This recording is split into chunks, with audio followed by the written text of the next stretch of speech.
CTET exam के पहले ये 10 क्वेश्चन यानी आपको देख लेने हैं, क्योंकि ये 10 कॉन्सेप्ट महत्वपूर्ण और कठिन कॉन्सेप्ट आपके एग्जाम में सबसे ज्यादा ट्रेंड होते हैं। याद रखिएगा, यहां पर आपको पहला क्वेश्चन आपके स्क्रीन पर आ रहा है कि पियाजे के संज्ञानात्मक विकास के अनुसार संवेदी क्रियात्मक अवस्था कौन सी होती है। तो बेटा संवेदी क्रियात्मक अवस्था चली जाएगी 2 से 7 वर्ष के लिए चली जाएगी। क्या? अरे भाई 2 से 7 वर्ष क्यों मारेंगे? आप जन्म से 2 साल की बात करते हो। ये संवेदी गामक जिसको कहा जाता है इंद्रिय गामक। याद रखना है इस क्वेश्चन का आंसर ऑप्शन नंबर हमारा किसके साथ चला जाएगा? ए के साथ चला जाएगा। पियाजे के अनुसार पहली अवस्था जो यही है, दूसरी अवस्था ये पूर्व संक्रियात्मक अवस्था कहलाती है, ये दूसरी अवस्था है, ये तीसरी अवस्था मूर्त संक्रियात्मक है, ये तीसरी है, और चौथी अवस्था जो है ये औपचारिक या अमूर्त अवस्था है, ये चौथी अवस्था है। याद रखिएगा आंसर ए हो जाएगा। निम्नलिखित में कौन सा कथन सत्य है? दोस्तों अगर इस क्वेश्चन की बात करें तो लड़के अधिक बुद्धिमान होते हैं, लड़कियां अधिक बुद्धिमान होती हैं। ये नंबरिंग थोड़ा सा गलत हुआ है, कोई बात नहीं।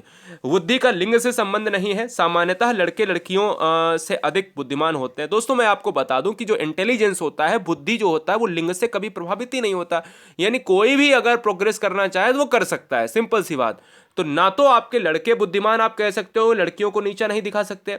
आप दोनों को प्रायोरिटी में फर्स्ट जो है यहां पर सबको बराबर में रखेंगे। इसलिए इस क्वेश्चन का जो आंसर है वो ऑप्शन नंबर सी चला जाएगा, बुद्धि का लिंग से संबंध नहीं होता है। अगला, परामर्श का उद्देश्य बेटा क्या है? कि बच्चों का समझना, यानी बच्चों का समझना, बच्चों की कमियों के कारण पता करना, बच्चों को समायोजन में सहायता करना, या फिर ऑल एबव।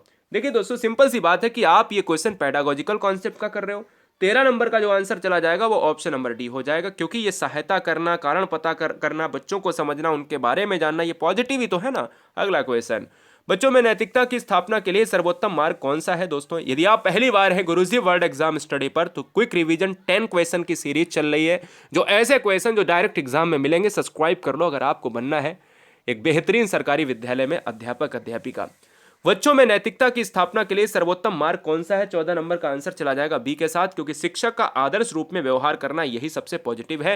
और याद रखना है कि TET exam, CTET exam में बैठने जा रहे हो दोस्तों, तो हम एक चीज आपको बता देते हैं कि हमेशा क्वेश्चन को पढ़ो।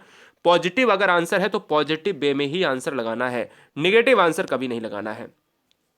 शिक्षा में फ्रॉवेल का महत्वपूर्ण योगदान कौन सा था? यानी आप जानते हो कि शिक्षा की बात करी जाए तो आप किंडरगार्टन की बात करते हो ना। किंडरगार्टन की अगर जब भी बात करोगे तो किंडरगार्टन एक ऐसी पद्धति है जिसमें खेल खेल के द्वारा बच्चों को सिखाया जाता है, राइट ना।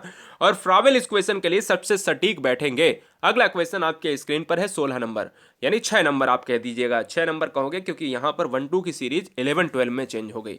शिक्षक का अति महत्वपूर्ण उद्देश्य क्या है बेटा? तो शिक्षक का अति महत्वपूर्ण जो उद्देश्य है, हम ये कहेंगे कि इस क्वेश्चन नंबर 6 का जो आंसर चला जाएगा वो जाएगा बच्चे का सर्वांगीण विकास हो जाएगा। इस क्वेश्चन का आंसर बी हो जाएगी। पेडागोजिकल कॉन्सेप्ट में क्वेश्चन नंबर 7वां नंबर आपके स्क्रीन पर है।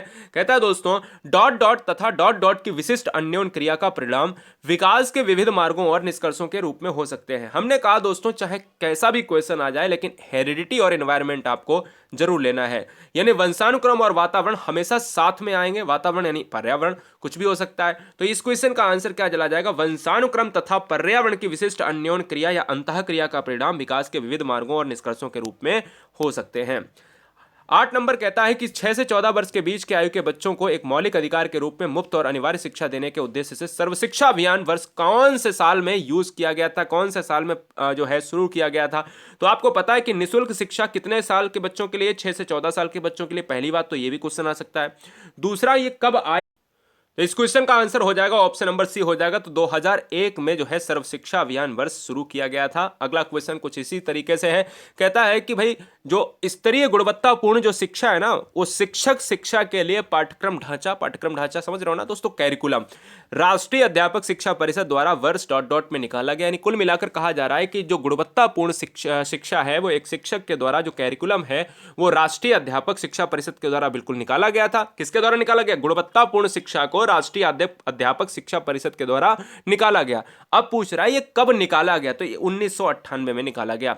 और आज का इस वीडियो का अंतिम प्रश्न है और कहता है कि निम्नलिखित में कौन सा महत्वपूर्ण प्रभाव शिक्षण की प्रभावकारिता पर निर्भर करती है?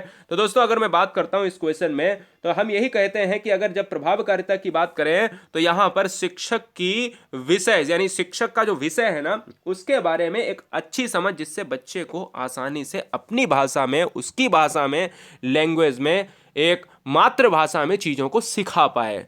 तो बने रहिए हमारे साथ। गुरुजी वर्ल्ड का टेलीग्राम ज्वाइन करने के लिए सर्च करें GURUJI के स्पेस WORLD गुरुजी वर्ल्ड, जिस पर हमने दी हैं आपको कुछ मॉडल पेपर की PDFs। तुरंत जाइए, देखिए जाके, मजा आ जाएगा दोस्तों, बहुत बढ़िया। सब्सक्राइब करने के साथ अपने मित्रों में ये वीडियो को शेयर जरूर करिएगा।